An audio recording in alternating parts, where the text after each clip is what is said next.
目前台湾的疫情还伫咧严重的阶段，医护人员甲警消人员拢伫咧第一线保护着大家。台南市议员蔡小伟伫咧6月17号，甲台南的大圆柏阁有转和牛火锅餐厅做伙到台南市东区的东门消防分队来关进防疫的个人火锅套餐，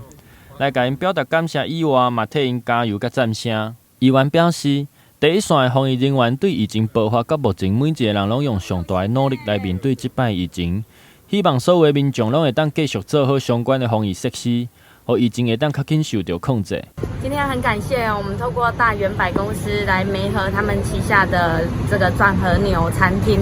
供应了餐点来提供给我们东门分队的消防同仁，那他们也很窝心的在这个餐盒上面都写上鼓励的加油打气的话语。那我想这个政府的资源有限，但是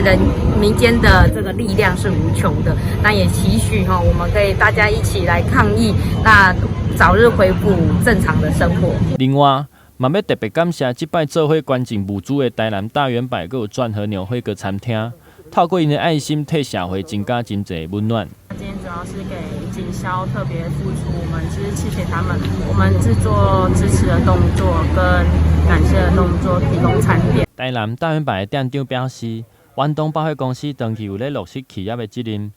针对社会公益的方面，会继续透过无同的方式来支持。同时，嘛要特别感谢蔡小伟议员协助这摆的活动，帮助企业甲社会的媒合，会当替这的辛苦前线人员尽一份心力。今天是由我们台南大圆柏结合我们广电肉多多餐厅来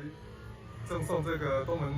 消防队的一个便当。我们用这样的方式来支持我们前线的防疫人员希望我们前线防疫人员能够在大家支持之下，能够继续撑下去，让我们疫情赶快过去。消防分队第7大队的大队长透过这摆的活动，要特别感谢蔡小伟议员甲远东大圆柏的关进，同时嘛要提醒民众，疫情的期间，大家千万唔通放学生，一定要遵守各项防疫的设施，做伙努力来度过这摆的难关。台南新闻林跟刘品言采访报道。